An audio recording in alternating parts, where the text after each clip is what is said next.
그 당시 어머니께서는 저의 여권을 찢어버리셨습니다. 그 정도로 한국이라는 나라를 극도로 경원하셨죠. 안녕하십니까.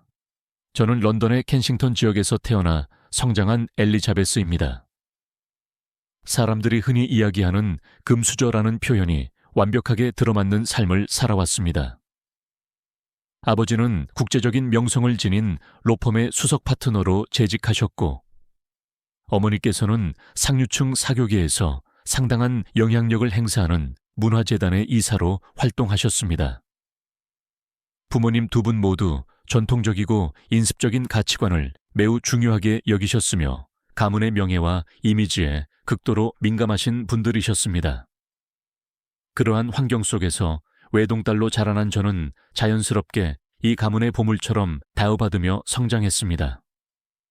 어린 시절부터 피아노, 발레, 승마, 프랑스어, 이탈리아어 등 배우지 않은 분야가 없을 정도였고, 대학은 캠브리지에서 역사학을 전공하여 졸업했습니다. 졸업 후에는 당연한 수순처럼 아버지 회사에서 인턴십을 시작했고, 현재는 같은 회사에서 공식 어시스턴트로 업무를 수행하고 있습니다. 잘 재단된 정장을 입고 회의실에 앉아있는 저의 모습은 누가 보더라도 성공 가도를 달리는 젊은 전문직 여성이었습니다.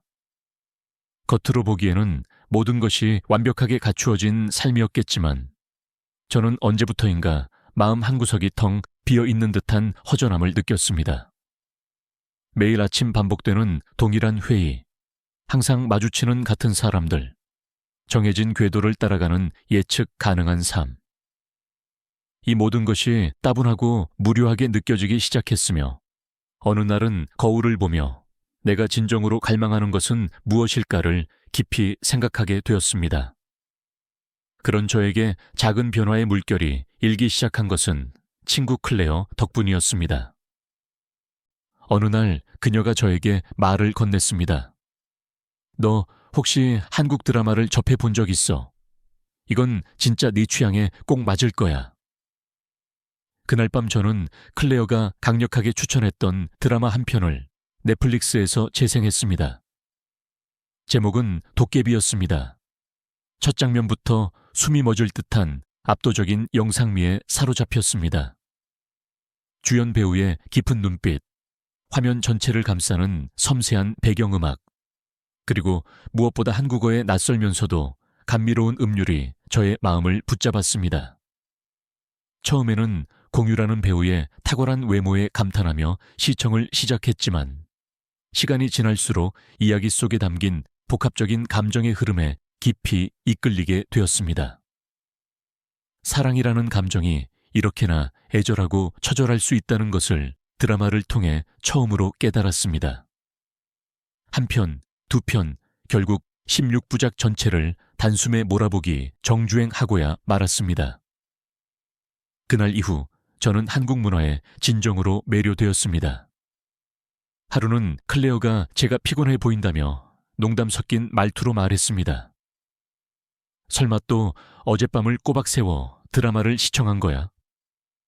어제는 미스터 션샤인이 너무나 슬퍼서 최소 3시간은 눈물을 흘렸어. 그때부터 우리 둘은 아예 한국 드라마를 함께 시청하는 동지처럼 변모했습니다. 매주 금요일 저녁마다 만나 드라마 마라톤을 벌였고 극중 대사를 따라하는 놀이도 즐겼습니다. 괜찮아요. 내가 안아줄게요. 클레어가 그렇게 말하면 저는 손발이 오그라드는 듯 웃었지만 내심 마음속으로는 벅찬 설렘이 폭발하곤 했습니다. 잠시 여러분께 공지할 사항이 있습니다. 여러분의 구독, 좋아요, 그리고 알림 설정은 저에게 지속적인 콘텐츠를 제작할 수 있는 가장 큰 원동력이 됩니다. 클릭 한 번으로 저에게 큰 힘을 실어주시기를 간절히 바랍니다. 그러던 어느 날 유튜브 알고리즘이 K-팝 그룹 방탄소년단 BTS의 뮤직비디오를 저에게 추천해 주었습니다. 화면 속에 등장한 그들은 단순히 외모가 뛰어난 남성 아이돌이 아니라 무대 위에서 독창적인 예술을 창조해내는 예술가들이었습니다. 그들의 춤선, 가사에 담긴 메시지, 표정 하나하나가 저에게 매우 신선한 충격으로 다가왔습니다. 저는 즉시 그들의 열렬한 팬이 되었고, 클레어는 엑소와 세븐틴이라는 다른 그룹에도 깊이 빠져들었습니다. 그 후부터 우리의 일상은 점차 한국을 중심으로 변화하기 시작했습니다. 회사에서 쉬는 시간에는 몰래 한국 예능 프로그램인 런닝맨의 클립 영상을 시청했고, 점심시간에는 한국어 단어장을 펼쳐 집중적으로 암기했습니다. 심지어 주말마다 한인마트에 방문하여 김치, 불닭볶음면, 떡볶이 등을 구입하여 직접 요리해 보기도 했습니다. 한 번은 유튜브에서 본 명동 길거리 토스트 레시피를 그대로 따라 만들어 봤는데, 마침 지나가시던 어머니께서 한 입 드셔보시더니 이거 의외로 맛이 괜찮은데 라고 말씀하시더군요. 그 한마디에 괜히 큰 보람을 느껴서 다음 날은 김밥 만들기에 도전했습니다. 물론 김밥을 마는 도중에 속 재료가 모두 터져버렸지만 말입니다. 이 모든 경험들이 저를 점차 한국이라는 나라에 더욱 깊이 빠져들게 만들었습니다. 문화적인 요소도, 언어도, 음식도, 심지어 한국 사람들의 정서까지도 저에게는 너무나 매력적이었습니다. 어느 순간부터는 단순한 호기심이나 관심이 아니라 진정한 동경의 감정이 되어 있었던 것입니다. 그렇게 약 1년이라는 시간이 흘렀을까요? 한번 가볼까라는 강렬한 충동이 일어났습니다. 단순히 여행이라도 해보자라는 생각으로 부모님께 조심스럽게 한국행에 대해 말씀드렸습니다. 하지만 돌아온 반응은 예상대로 차가웠습니다. 한국? 왜 굳이 그런 나라에 가고 싶어 하니? 아무런 연고도 없지 않니? 위험할 수도 있고 우리의 이미지에도 어울리지 않는다. 하지만 저는 한번 목표를 설정하면 끝까지 밀고 나가는 성격을 지니고 있습니다. 부모님을 끊임없이 설득한 끝에 드디어 한국으로 떠날 수 있었고, 인천국제공항에 첫 발을 내디뎠던 그 경이로운 순간을 저는 아직도 잊지 못합니다. 공기는 청량했고 공항 직원들은 친절하게 안내해 주었습니다. 지하철역의 안내원이 직접 다가와 저를 도와주는 모습을 보고는 깊은 감동을 받았으며, 도착하자마자 편의점에서 구매한 삼각김밥은 예상했던 것보다 훨씬 더 맛있었습니다. 이처럼 사소한 친절과 새롭고 신기한 문화적 요소들이 저를 완전히 매료시켰습니다. 서울에서는 에어비앤비를 통해 한옥 숙소를 빌려 며칠 동안 머물렀는데, 마당에서 따뜻한 차를 마시며 듣는 바람 소리가 형용할 수 없을 만큼 평화로웠습니다. 혼자서 하는 여행은 태어나서 처음이었지만 왠지 모르게 한국은 낯설게 느껴지지 않았고 마음 깊은 곳에서부터 편안함이 느껴졌습니다. 그때부터였던 것 같습니다. 여기서 정착해서 살아볼 수 있지 않을까라는 생각이 끊임없이 들기 시작한 것은 말입니다. 하지만 그때까지만 해도 저는 전혀 짐작하지 못했습니다. 이 나라가 저의 인생 전체를, 심지어는 저의 가족과의 관계까지 송두리째 뒤흔들어 놓을 줄은 말입니다. 어쩌면 이 이야기는 제가 가족의 울타리를 벗어나 진정한 저 자신을 찾아가는 여정일지도 모릅니다. 그리고 그 모든 것의 시작은 서울의 어느 밤, 낯선 골목길에서 울려 퍼지던 거리 공연 음악 소리였습니다. 그 노래를 듣고 있던 바로 그 사람과 우연히 눈이 마주쳤거든요. 그 순간부터 제 인생은 완전히 다른 궤도로 진입했습니다. 한국에서의 삶을 결심하고 부모님께 그 사실을 말씀드렸을 때, 처음에는 그저 일시적인 유행에 지나지 않을 것이라고 판단하셨습니다. 드라마나 케이팝에 잠시 깊이 빠졌다가 곧 실증을 느끼고 돌아올 것이라고 확신하셨죠. 하지만 저는 이미 한국이라는 국가의 진심이었고, 단순한 여행이 아닌 완전히 새로운 삶을 계획하고 있었기 때문에 마음을 확고히 다졌습니다. 제가 그 사실을 확실히 통보했던 날 밤, 어머니께서는 매우 진지한 얼굴로 저의 방에 들어오셨습니다. 엘리자베스, 네가 왜 그 나라에 그토록 집착하는지 도무지 이해할 수가 없구나. 이곳은 네가 태어났고 자라난 곳이야. 우리 가족, 네 친구들, 너의 모든 삶의 기반이 다 여기에 있단 말이다. 저는 매우 침착하고 단호하게 대답했습니다. 어머니, 저는 이제 저의 인생을 스스로 선택하고 싶습니다. 그곳에서 살아보고 싶고, 저만의 기준으로 완전히 새로운 세계를 경험하고 싶습니다. 그날 밤 아버지와 어머니는 심각하게 장시간 대화를 나누셨고, 저는 조용히 한국행 짐을 쌌습니다. 이틀 후 저는 비행기에 몸을 싣고 다시 인천국제공항에 도착했습니다.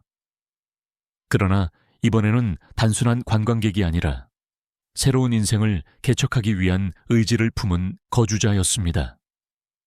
서울에 도착하여 처음 한 달 동안은 어학원에 다니며 한국어 실력을 체계적으로 연마했습니다.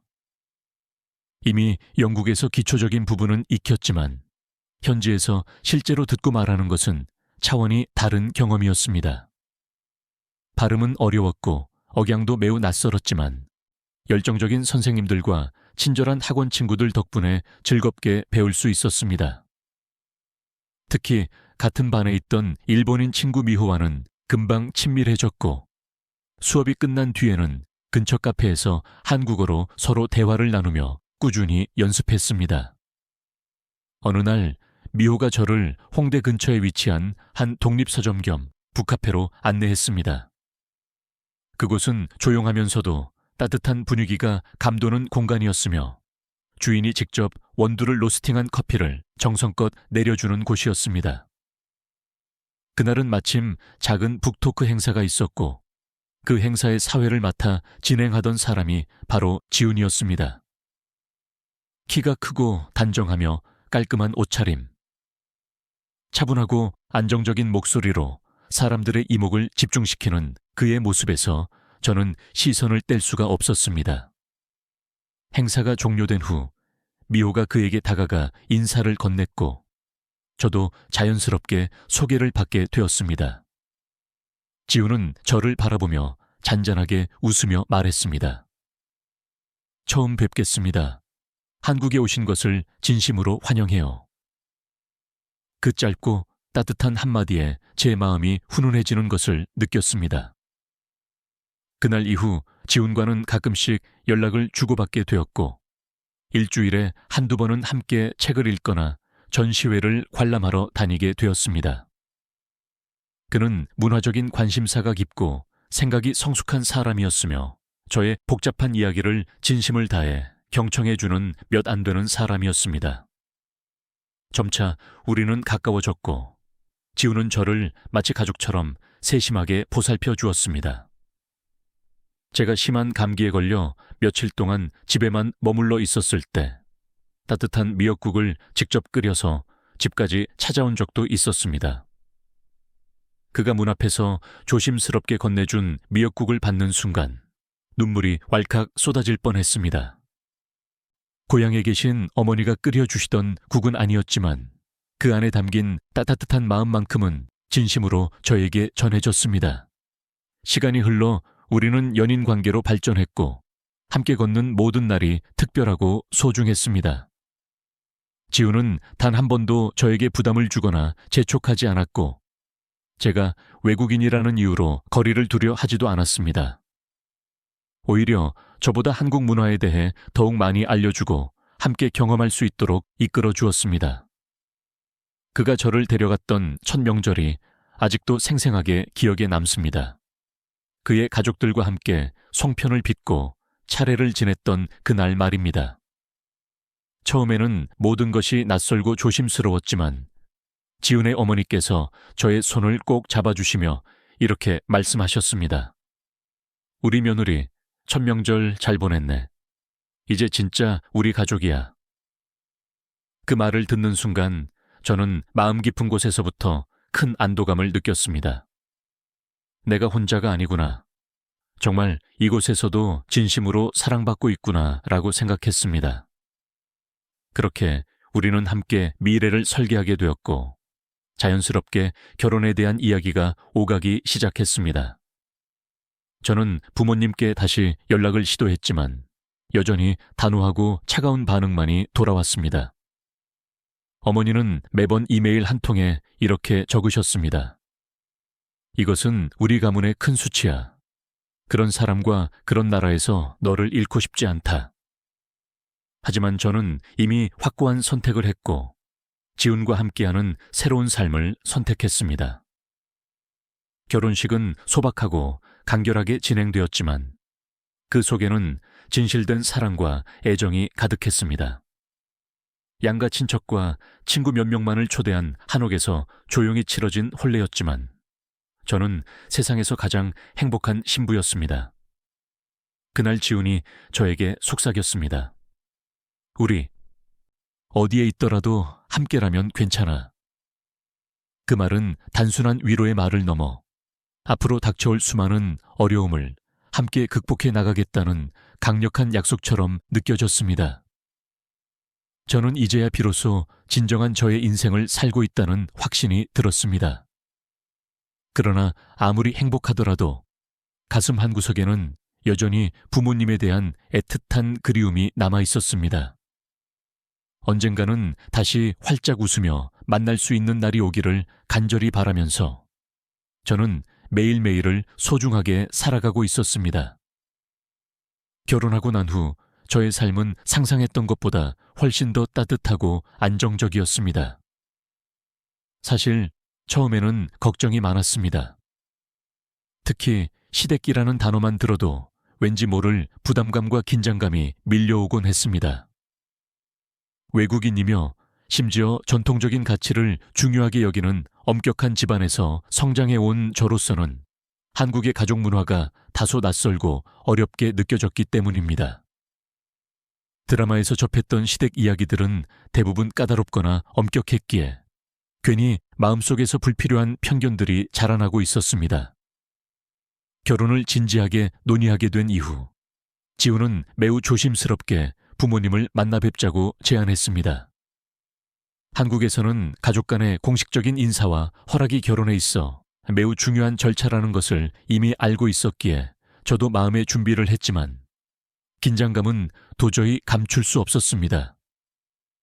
첫 상견례 자리는 서울에 있는 한 조용하고 품격 있는 한식당이었고 그날 아침 저는 거울 앞에서 수십 번이나 어색하지 않은 미소를 연습했습니다.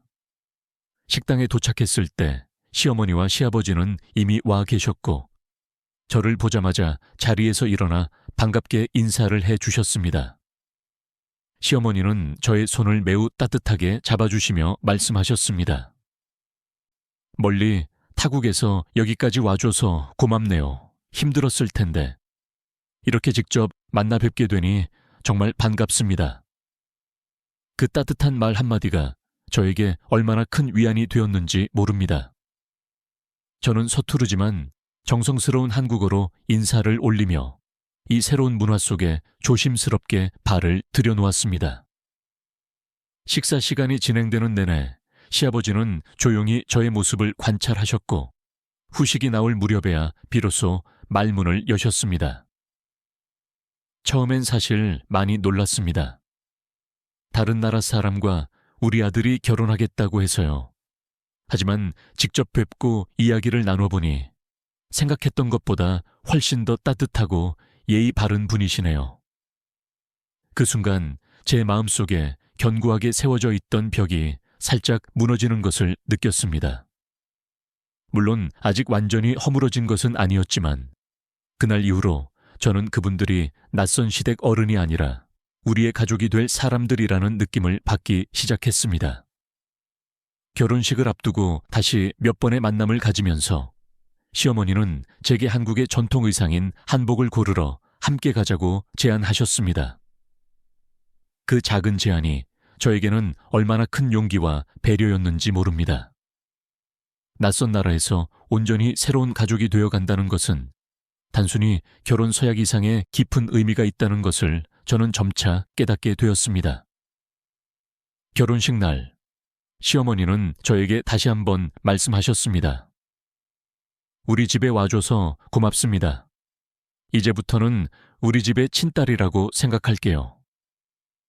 그 말 한마디에 그동안 마음속에 쌓여있던 모든 긴장과 근심이 눈 녹듯 사라졌습니다. 그 눈빛은 진심이 담겨 있었고 저의 손을 잡아주는 온기에서 따뜻하고 진정한 환영의 마음이 고스란히 전해졌습니다. 결혼식 날 시아버님도 저에게 조용히 미소를 지으시며 식장 입구에서 축하의 꽃을 달아주셨습니다. 그 작은 행동조차도 저에게는 어찌나 다정하고 섬세하게 느껴지던지요. 결혼 후 첫 명절이 다가왔을 때는 다시 한번 긴장이 극에 달했습니다. 제사를 어떻게 지내는지도 전혀 몰랐고 송편을 빚는 법도 숙지하지 못했기 때문입니다. 속으로는 이걸 혹시 실수해서 눈총이라도 받으면 어쩌지 하고 걱정했지만 시어머니는 제 손에 송편 반죽을 쥐어주시며 이렇게 말씀하셨습니다. 그냥 동글동글하게 빚으면 돼요. 모양이 중요한 게 아니라 이 음식을 만드는 마음이 가장 중요해요. 그리고 제 옆에서 조심스럽게 저의 손동작을 따라해 주시며 함께 웃으셨습니다. 결국 저는 간신히 모양을 갖춘 송편 몇 개를 만들었지만 시어머니는 마치 어린아이처럼 박수까지 치며 저를 칭찬해 주셨습니다. 그 순간 저는 나는 이제 이 집안의 일원이 되었구나 라고 진심으로 느꼈습니다. 명절 아침 시아버지께서 먼저 제게 다가와 말씀하셨습니다. 이번 차례는 그냥 옆에서 보고만 있어도 괜찮다. 아직은 낯설 테니 천천히 배워도 됩니다. 그 한마디에 제 마음이 얼마나 편안해졌는지 모릅니다. 덕분에 저는 아무런 부담 없이 옆자리에 앉아 제사상을 지켜보았고 오히려 나중에는 스스로 무언가를 도와드리고 싶어져서 설거지를 하겠다고 자청했습니다. 그때 시어머니께서 제 어깨를 툭 치시며 말씀하셨습니다. 정말 우리 딸 같아요. 우리도 당신처럼 이렇게 예쁜 며느리를 만나서 얼마나 복인지 모르겠네요. 그 말을 듣고 웃으며 고개를 끄덕였지만 속으로는 눈물이 핑 돌았습니다. 언제부터인가 저는 이 따뜻한 가족 안에서 자연스럽게 우리라는 단어에 포함되고 있었던 것입니다. 그 온화하고 포용력 있는 시댁 분위기는 제가 한국이라는 새로운 나라에서 마음 놓고 안정적으로 살아갈 수 있도록 지탱해주는 가장 큰 힘이 되었습니다. 이전에 제가 가졌던 모든 근심과 두려움은 이제는 오히려 저를 더욱 성장시키는 긍정적인 과정이 되어 있었고 저는 그분들 덕분에 가족이라는 진정한 의미를 다시금 배우게 되었습니다. 그 모든 순간들이 제가 한국이라는 나라를 진심으로 사랑하게 된 또 하나의 결정적인 이유가 되었습니다. 하루하루가 고요하면서도 따뜻하게 흘러가던 어느 날이었습니다. 지훈과 저는 평소처럼 함께 장을 보고 돌아와 늦은 점심 식사를 준비하고 있었죠.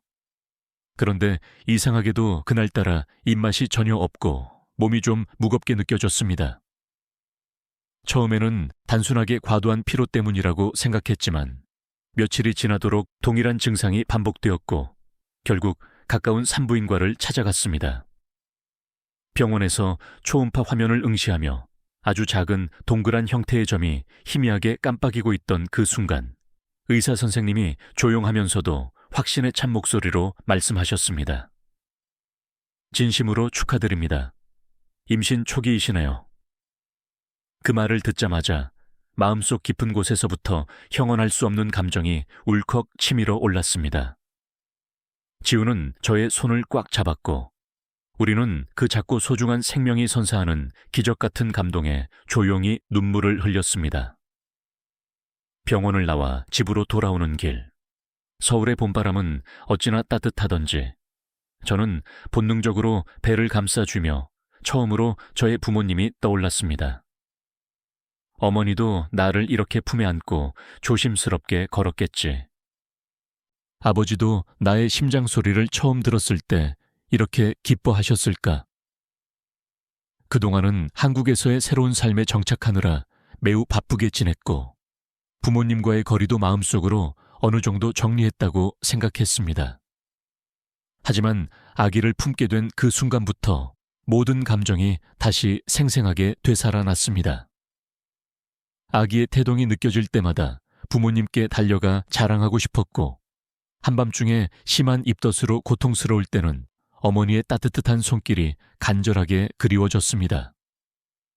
소중한 서아는 그렇게 저의 뱃속에서 무럭무럭 자라났고 10달이 흘러 무더운 여름날 세상에 태어났습니다. 지우는 분만실 앞에서 두 손을 꼭 모은 채 경건하게 서 있었고, 아기가 첫 울음을 터뜨리던 벅찬 순간 그는 복도에서 뜨거운 눈물을 쏟았습니다. 그날 밤 갓 태어난 서아를 품에 안고 병실 창가에 섰을 때 저는 참 많은 생각을 했습니다. 어머니, 저도 이제 한 아이의 엄마가 되었어요. 이렇게 작고 소중한 생명을 품으면서야 비로소 당신이 저에게 얼마나 헤아릴 수 없는 사랑을 주셨는지 조금이나마 알 것 같습니다. 그날 이후로 저는 부모님에 대한 그리움이 더욱 간절해졌습니다. 아기를 목욕시키며 울음을 달래는 밤이면 어머니의 따뜻한 품이 그리웠고, 첫 예방접종을 맞고 돌아와 지친 아이를 안고 있을 때는 아버지의 듬직한 어깨가 떠올랐습니다. 지우는 저에게 매일 따뜻한 말과 행동으로 굳건한 버팀목이 되어주었지만 부모님이라는 빈자리는 도무지 채워지지 않았습니다. 결국 저는 조심스럽고 정중하게 부모님께 손편지를 쓰기 시작했습니다. 처음 쓴 편지는 마음에 들지 않아 찢었고, 두 번째 편지도 부족한 것 같아 버렸습니다. 세 번째, 네 번째. 그렇게 다섯 번째 손편지에 저의 모든 진심과 간절한 마음을 담아 영국으로 붙였습니다. 그 편지의 마지막 문장은 이러했습니다. 어머니, 아버지, 저는 지금 진정으로 행복합니다. 그리고 이 행복을 부디 함께 나누고 싶습니다. 우리 아이 서아가 당신들을 꼭 만나야 한다고 저는 굳게 믿습니다. 며칠 후 어머니로부터 짧은 이메일 한 통이 도착했습니다. 사진을 보내줄 수 있겠니? 단 한 줄뿐인 글이었지만 그 순간 저는 아이처럼 서럽게 울어버렸습니다. 그 이후로 부모님과의 연락은 매우 천천히, 그러나 분명하고 꾸준하게 이어졌습니다. 서아의 100일 사진을 정성껏 찍어 보내드렸고, 어머니는 이목구비가 정말 예쁘다며 처음으로 서아를 우리 손주라고 불러주셨습니다. 아버지는 여전히 직접적인 말이 없으셨지만 어머니를 통해 아빠도 사진을 보고 빙긋 웃으셨다는 말을 전해 들었습니다. 그리고 마침내 부모님은 한국행을 결심하셨습니다. 공항에서 마주한 부모님의 얼굴은 낯설면서도 너무나 익숙했습니다. 어머니는 서아를 보자마자 울음을 터뜨리며 품에 안아주셨고, 아버지는 지훈을 보며 매우 짧게 말씀하셨습니다. 자네에게 부탁하네. 그 짧은 인사 속에 모든 복잡한 감정이 응축되어 있었습니다. 며칠 동안 함께 지내는 동안 지훈은 부모님을 위해 아침마다 정성스럽게 식사를 차렸고, 저는 서아를 품에 안긴 어머니 곁에서 따뜻한 차를 따라 드렸습니다. 그 시간들은 마치 완전히 새로운 가족 앨범의 페이지를 채워가는 순간 같았습니다. 어느 날 모두가 거실에 둘러앉아 웃고 떠들던 그때 아버지가 조용히 말씀하셨습니다. 이렇게 네가 잘 지내는 걸 보니 우리가 틀렸던 것 같구나. 그날 아버지의 그 진심 어린 한마디 이후 집안에는 묘한 평온함과 안도감이 감돌았습니다. 모든 문제가 완전히 해결된 것은 아니었지만 마음 한구석에 남아있던 딱딱한 벽이 살짝 내려앉은 기분이었습니다. 저는 그 소중한 화해의 흐름을 놓치고 싶지 않았습니다. 그래서 다음 날 아침 매우 조심스럽게 부모님께 제안을 드렸습니다. 어머니, 아버지, 한국의 아름다운 곳곳을 조금 보여드리고 싶습니다. 긴 여행은 아니고 하루 이틀 정도요. 서아는 지훈이랑 함께 있을 수 있습니다. 어머니는 잠시 망설이시는 듯했지만 이내 웃으시며 고개를 끄덕이셨습니다. 그래, 네가 직접 안내한다면 어디든 가보자꾸나. 그렇게 우리는 서울을 벗어나 조용하고 여유로운 가족 여행을 떠났습니다. 여행의 목적지는 경기도 가평에 있는 한정원 예술공원이었습니다. 자연과 조용한 공간을 선호하시는 아버지를 위해 오래전부터 제가 눈여겨보았던 곳이었죠. 그곳은 계절마다 형형색색의 꽃이 피어나고 잔잔한 클래식 음악이 은은하게 흘러나오는 일종의 숲속 미술관 같은 공간이었습니다. 공원 입구를 지나자마자 나무 아래 작은 벤치에 앉으신 어머니는 말없이 고개를 들고 푸른 하늘을 바라보셨습니다. 이런 곳도 한국에 있었구나. 공기도 참 맑고 마음이 편안해지네. 아버지는 오디오 가이드를 받아들고 조용히 정원 사이를 거닐기 시작하셨습니다. 어느 조각상 앞에서는 한참 동안을 서 계셨는데 그 작품에는 사랑의 인내라는 제목이 붙어 있었습니다. 저는 뒤에서 그 모습을 바라보며 마음속으로 간절히 기도했습니다. 아버지가 저 제목에 담긴 의미에 조금이나마 공감해 주셨으면 좋겠다. 산책을 마친 뒤 근처 한옥 카페에 들러 따뜻한 유자차를 마시며 세 사람은 오랜만에 깊고 조용한 대화를 나누었습니다. 어머니는 서화 이야기로 미소를 지으셨고 아버지는 지훈이 보내준 서화의 사진들을 천천히 넘겨보시며 중간중간 사진 참 잘 찍었네 하고 나지막이 중얼거리셨습니다. 저녁에는 파주에 위치한 전통 북촌마을 게스트하우스로 향했습니다. 화려하지는 않지만 전통 가옥을 섬세하게 개조하여 만든 숙소였고 마당에는 작은 연못과 고즈넉한 돌담길이 있었습니다. 어머니는 방 안에 놓인 손바느질 쿠션을 들여다보시며 이런 섬세한 감성이 너무 좋다며 감탄하셨고 아버지는 마루에 앉아 담장 너머로 비치는 석양을 말없이 오랫동안 바라보셨습니다. 저녁 식사는 근처의 농가식당에서 했습니다. 직접 밭에서 기른 재료로 만든 신선한 나물 반찬과 구수한 된장찌개, 그리고 조기구이가 차려졌고 어머니는 이게 진짜 한국의 밥이지 라며 접시를 깨끗하게 비우셨습니다. 서울로 돌아오는 길, 아버지가 불쑥 말씀하셨습니다. 이렇게 조용하고 자연스러운 곳들을 보니 네가 왜 여기에 살고 싶어했는지 조금은 이해가 간다. 그 말씀은 무심하게 들릴 수도 있었지만 저에게는 거룩한 축복처럼 느껴졌습니다. 지훈과 결혼하겠다고 했을 때 단호하게 등을 돌리셨던 그 아버지의 입에서 그런 인정의 말이 나올 줄은 상상도 하지 못했으니까요. 여행 마지막 날, 서울로 돌아오는 길에 저는 어머니와 단둘이 잠시 카페에 들렀습니다. 어머니는 커피잔을 앞에 두고 조용하고 나지막한 목소리로 말씀하셨습니다. 지훈이가 참 다정하더구나. 너를 바라보는 눈빛이 아주 따뜻해. 그리고는 제 손을 부드럽게 잡으시며 이어서 말씀하셨습니다. 어머니도 이제야 비로소 안심이 돼. 너 참 잘 살고 있구나. 그 말씀을 듣는 순간 저는 왈칵 눈물이 쏟아질 뻔했습니다.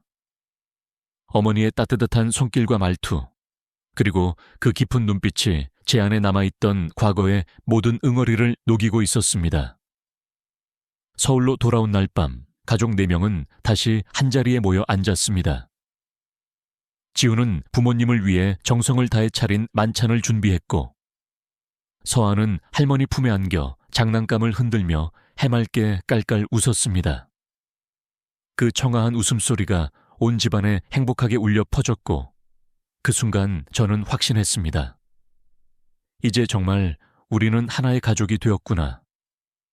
그 어떤 불안감도, 물리적인 거리도, 문화적인 차이도 이 진실한 사랑과 시간 앞에서는 아무런 의미가 없다는 것을 깨달았습니다. 어머니는 떠나시는 날 저에게 작은 봉투를 하나 쥐어주셨습니다. 그 안에는 어머니가 손수 쓰신 편지가 있었고 마지막 문장은 이렇게 적혀 있었습니다. 엄마는 이제야 딸이 진정으로 행복한 모습을 보는 것 같아. 멀리 떨어져 있어도 엄마의 마음은 항상 내 곁에 있을게. 공항에서 작별 인사를 나누며 저는 어머니의 어깨를 꼭 안아드렸고 아버지에게도 진심을 담아 고맙습니다 라고 말씀드렸습니다. 아버지는 아무 말 없이 저의 머리를 쓰다듬으셨습니다. 그 따뜻하고 뭉클한 손길 하나로 저의 지난 모든 외로움과 고독이 깨끗하게 사라졌습니다. 그리고 저는 오늘도 이곳 한국에서 진정한 저 자신으로 진정한 가족과 함께 감사하고 소중한 하루를 살아가고 있습니다. 오늘의 이야기는 여기까지입니다. 시청자 여러분, 이 이야기에 여러분의 마음이 움직이셨다면 댓글을 통해 여러분이 경험했던 가장 감동적인 가족 화해 순간이나 한국 문화에 빠지게 된 특별한 계기를 공유해 주세요. 여러분의 소중한 이야기가 또 다른 누군가에게 큰 위로와 용기가 될 수 있습니다.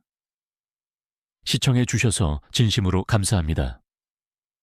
앞으로도 더욱 좋은 사연들로 여러분을 찾아뵙겠습니다.